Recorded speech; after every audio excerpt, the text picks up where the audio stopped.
Assalamualaikum warahmatullahi wabarakatuh dan selamat pagi diucapkan kepada semua yang menonton video saya pada kali ini, iaitu video pembentangan RPP fasa 1. Baiklah, kita bergerak terus kepada refleksi pertengahan praktikum RPP ataupun RPP fasa 1 saya.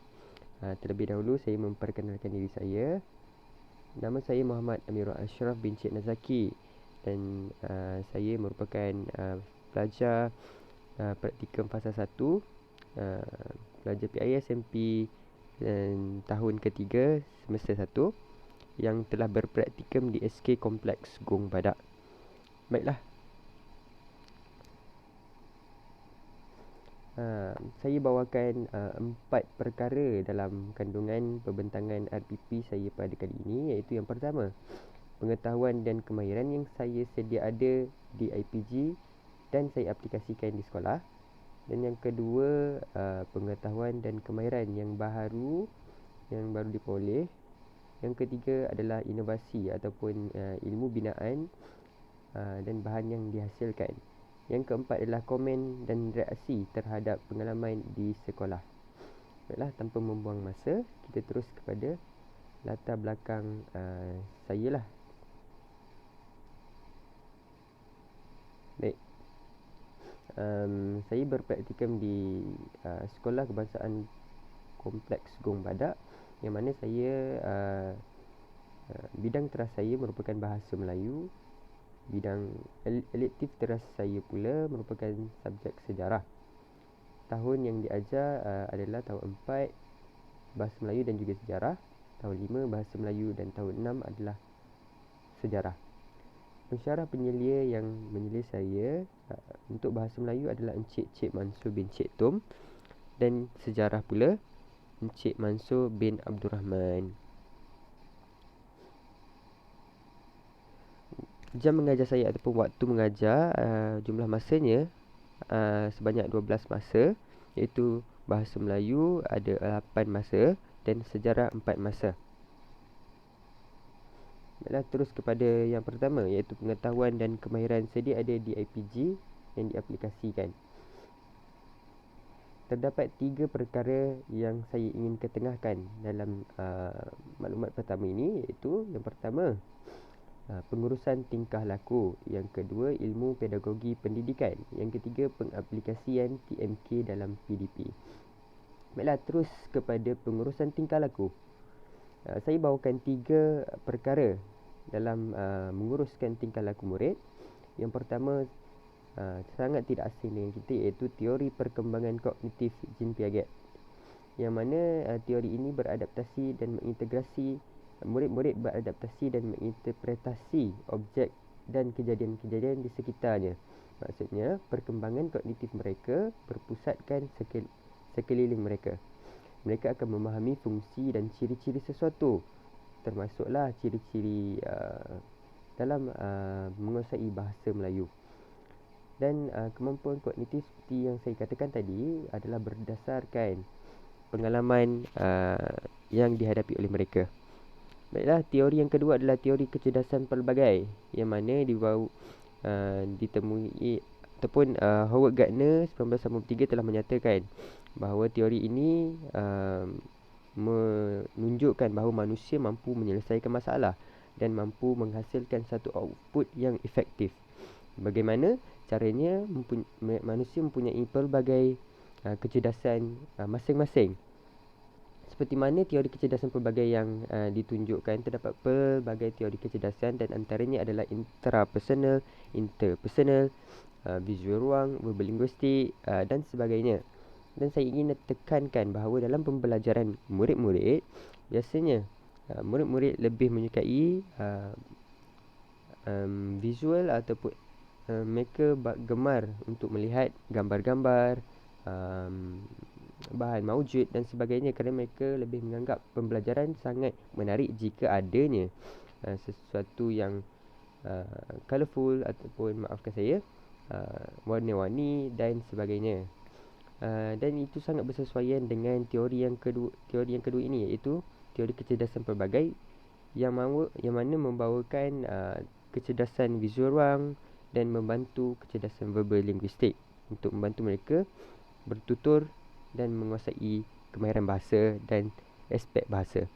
Baiklah, yang ketiga seperti yang biasa yang kita lakukan dalam setiap PDP bahasa Melayu iaitu dan juga sejarah, iaitu didik hibur. Didik hibur ini adalah senang kata belajar sambil bermain, yang mana bermaksud sebuah pendekatan yang dibawakan oleh guru secara santai dan sistematik terhadap perkembangan pembelajaran murid-murid. Baiklah, seterusnya. Yang keduanya adalah ilmu pedagogi pendidikan, yang mana terbahagi kepada dua bahagian, iaitu yang pertama adalah formal dan yang kedua adalah tidak formal. Yang biasanya yang kita telah belajar di APJ, yang formalnya adalah terhadap kemahiran berdasarkan penerapan elemen dalam DSKP. Contohnya kemahiran bahasa, iaitu kemahiran lisan, pemfokusan terhadap kemahiran lisan, kemahiran membaca dan juga kemahiran menulis. Manakala aspek bahasa pula seni bahasa dan juga tata bahasa, yang mana kesemuanya dirangkumkan ke dalam sintaksis dan juga morfologi. Tidak lupa juga kepada aspek tata bahasa. Manakala kita pergi kepada ilmu pedagogi pendidikan secara tidak formal, di mana pembelajaran langsung berlaku, di mana pertuturan merupakan satu aspek yang penting dalam dalam mencapai sesuatu objektif. Dan yang keduanya adalah adab dan tingkah laku murid, yang mana kita boleh jaga dan juga kawal dengan pelbagai teori dan juga pelaksanaan. Yang ketiga adalah penggunaan struktur bahasa yang sangat sesuai untuk pembelajaran murid, yang mana penggunaan struktur bahasa yang baik membantu murid-murid memahami intipati pelajaran. Baiklah, yang ketiga adalah pengaplikasian TMK dalam PDP. Saya bawakan dua perkara, iaitu yang biasanya adalah penggunaan aplikasi dalam pembelajaran. Contohnya YouTube, TikTok, WhatsApp dan juga Telegram. YouTube biasanya kita membawakan video-video dan video-video pembelajaran yang sangat menarik. TikTok juga membawakan satu elemen yang baru, yang mana menggabungkan seni muzik dan juga seni pergerakan. WhatsApp dan juga Telegram masing-masing merupakan medium utama untuk menyampaikan maklumat. Dan editor adalah pengedit yang biasa dilakukan adalah Canva. Yang biasa digunakan adalah Canva, CapCut dan juga VN. Canva, CapCut dan juga VM, ketiga-tiganya mempunyai fungsi yang berbeza, kecuali CapCut dengan juga VN, yang mana berkongsi fungsi yang sama, iaitu untuk merekod video dan mengedit dengan lebih mudah. Canva pula untuk kita lebih fleksibel, yang mana kita mampu menggunakan Canva ini untuk mengedit slide dan juga merekod slide pun boleh. Dan untuk membentuk slide yang menarik pun saya rasa sangat efisien dengan menggunakan Canva. Baiklah, yang keduanya adalah pengetahuan dan kemahiran yang baru diperoleh di sekolah. Di sekolah saya, SKKGB, iaitu SK Kompleks Gong Badak, terdapat pelbagai program yang dilaksanakan di sana. Dan antaranya adalah program bantu baca, yang mana membantu murid-murid yang kurang fasih membaca. Guru besar menetapkan bahawa murid-murid yang sukar membaca dianalisis oleh guru-guru kelas masing-masing dan terus disenaraikan namanya dan dihantar kepada pihak sekolah ataupun pihak pentadbir untuk dilistkan ataupun disenaraikan. Dan kemudiannya dibantu oleh guru-guru bahasa Melayu terutamanya untuk membantu murid-murid ini membaca. Yang kedua adalah pertandingan video PSS dan studio PSS. Pertandingan video PSS dan juga studio PSS ini dibawakan ke peringkat kebangsaan, yang mana di sekolah saya terdapat sebuah studio untuk membantu murid-murid memperkembangkan potensi masing-masing, yang mana menjadikan mereka lebih mengetahui sesuatu isu dan mampu menghuraikan maklumat-maklumat tertentu yang telah dibawakan dalam video PSS tersebut. Baiklah, yang ketiga adalah pengurusan sukan sekolah, yang mana biasanya dilakukan pada setiap tahun, iaitu sukan sekolah dilaksanakan di kawasan sekolah lah. Dan bagi saya, guru-guru praktikum, kami berpeluang untuk menguruskan sukan di sekolah secara lebih terperinci lah, dengan adanya tugasan-tugasan yang tertentu. Contohnya tugasan di waktu di padang untuk menguruskan perbarisan dan menguruskan larian menjadi juri dalam pertandingan larian 100 meter dan sebagainya. Yang keempat adalah kawalan kelas, di mana saya sendiri dapat belajar bahawa kawalan kelas sebenarnya tidaklah mudah, tapi dengan adanya pendekatan seperti didik hibur, pendekatan seperti belajar cara belajar dan sebagainya, sangat membantu murid-murid ini dikawal dan dijaga, dan mereka mampu mempelajari sesuatu daripada pembelajaran kita pada hari-hari tersebut.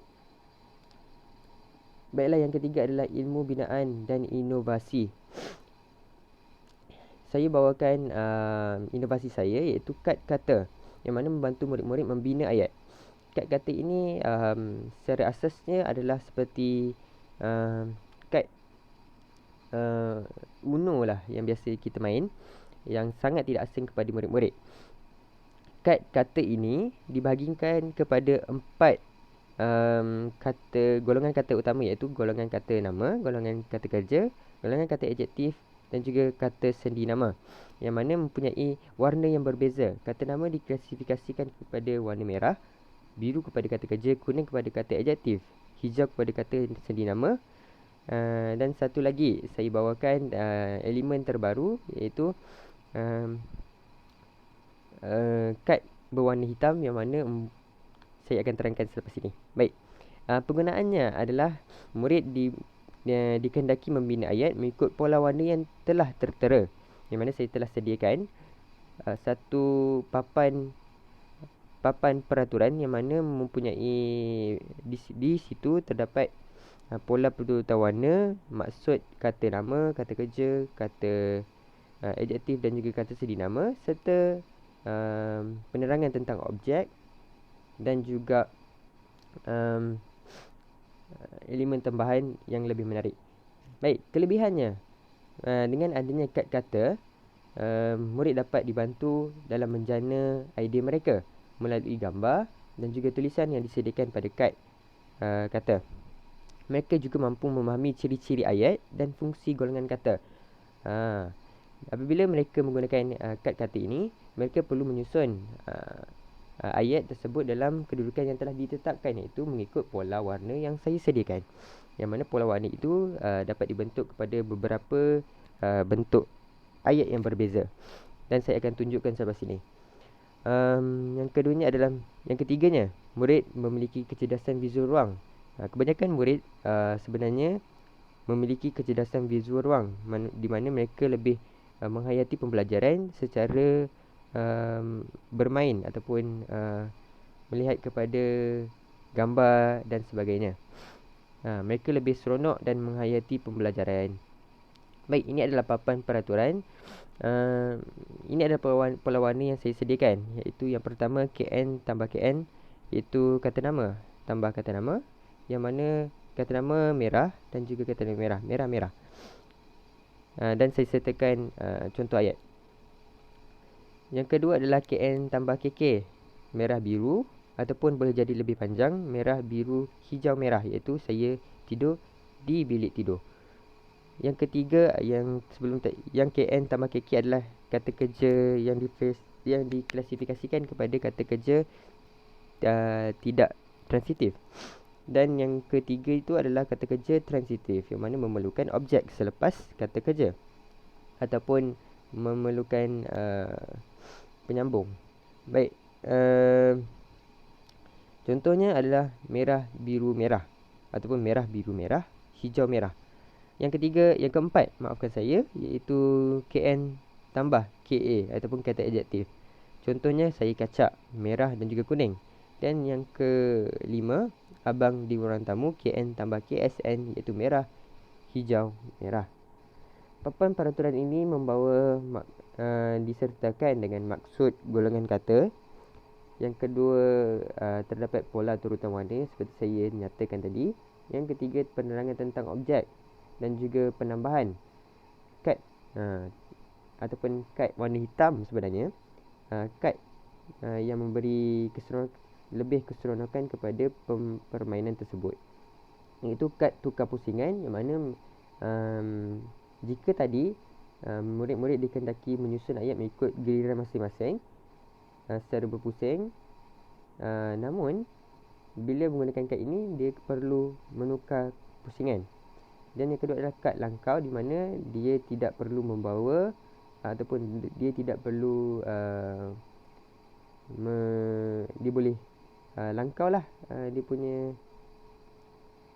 giliran.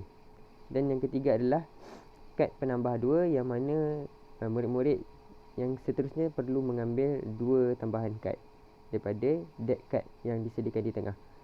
Baiklah, ini adalah contoh penggunaan pola warna, iaitu KN tambah KK transitif. Contohnya, saya membeli ikan di pasar. Saya berwarna merah dan membeli kata kerja transitif berwarna biru, dan juga saya tambahkan elemen tambahan, iaitu pada kad tersebut ada cebisan kecil warna merah di pada bawah kanan, yang mana menyatakan bahawa kata kerja transitif ini perlu diikuti oleh objek. Contohnya ikan. Saya membeli ikan di pasar. Dan pola ayat yang terbentuk adalah, pola warna yang terbentuk adalah merah, biru, merah, hijau dan juga merah. Baiklah. Yang keempat adalah komen dan reaksi terhadap pengalaman di sekolah. Baiklah.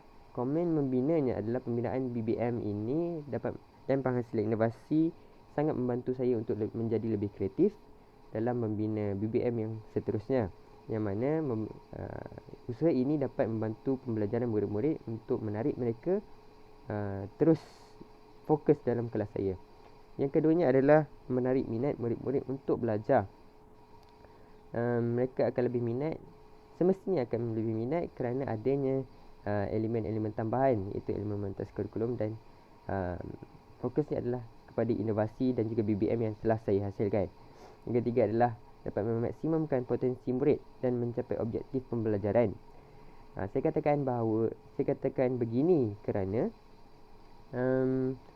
apabila kita menggunakan sesuatu yang lebih mesra pelajar dan ataupun mesra murid, mereka lebih memahami dan juga cuba untuk bermain sambil belajar, dan secara tidak langsung dapat memaksimumkan kefahaman mereka bahawa pembinaan ayat memerlukan sesebuah pola yang betul, yang mana dimulakan dengan subjek dan diteruskan oleh predikat. Dan terus kepada reaksi positif, murid-murid bekerjasama dan bagi aktif semasa PDP. Ya, reaksi yang sangat positif saya dapat melalui inovasi yang saya telah hasilkan, di mana murid-murid sangat mengamati ataupun menghayati pembelajaran pada hari tersebut. Mereka lebih bergiat aktif dan juga cuba menyertai setiap aktiviti yang telah saya lakukan. Yang kedua adalah kawan kelas yang baik, di mana mereka lebih mendengar apa arahan saya, bagaimana sesebuah apakah arahan saya, dan mereka menuruti setiap arahan yang telah saya laksanakan. Dan yang ketiga, murid lebih fokus di dalam kelas. Baiklah, itu sahaja daripada saya. Sekian, terima kasih.